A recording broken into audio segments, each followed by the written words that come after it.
कई वर्ष सुख और शांति से बीते।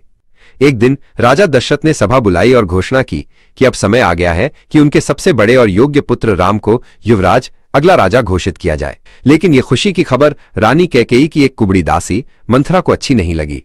जलन और द्वेष से भरी मंथरा ने रानी कैकेयी के पास जाकर उनके मन में विष घोलना शुरू कर दिया। मंथरा ने कैकेयी को उकसाया, यदि राम राजा बन गए तो भरत और तुम्हारा कोई सम्मान नहीं रहेगा। याद करो, वर्षों पहले राजा दशरथ ने तुम्हें 2 वरदान देने का वादा किया था। मंथरा के बहकावे में आकर कैकेयी क्रोधित होकर कोप भवन क्रोध का कमरा में चली गई। उन्होंने अपने आभूषण उतार दिए और मैले कपड़े पहनकर फर्श पर लेट गई। दशरथ ने करुणा से कैकेयी से वरदान मांगने की विनती की। कैकेयी ने निर्ममता से पहला वरदान मांगा, मेरे पुत्र भरत को अयोध्या का युवराज बनाया जाए। इससे भी ज्यादा भयानक था दूसरा वरदान। कैकेयी ने कठोरता से कहा, और राम को 14 वर्षों के लिए अयोध्या से दूर वनवास भेजा जाए।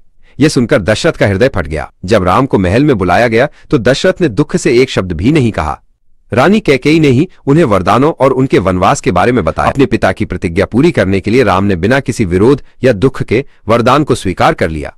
उन्होंने शांत भाव से कहा, मैं अभी वन जाने के लिए तैयार हूं। खबर दी तो सीता ने तुरंत कहा, मेरा महल तो आपके साथ है, मैं आपके बिना अयोध्या के सुखों में नहीं रह सकती। उनका प्रेम महल से भी मजबूत था। छोटे भाई लक्ष्मण ने भी अपने धनुष बाण उठा लिए।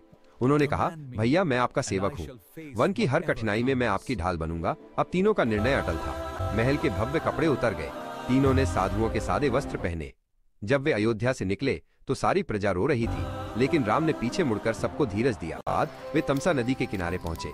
महल की नरम बिस्तर छोड़कर उन्होंने पेड़ के नीचे जमीन पर रात बिताई। नदी की आवाज अब उनके लिए लोरी थी। अगली सुबह वे गंगा नदी के पास पहुंचे। राम के प्यारे मित्र निषाद राजगुह ने उन्हें अपनी नाव से नदी पार कराई। दोस्ती का रिश्ता राजा और सेवक से बड़ा था। गंगा पार करके वे चित्रकूट के सुंदर वन में पहुंचे।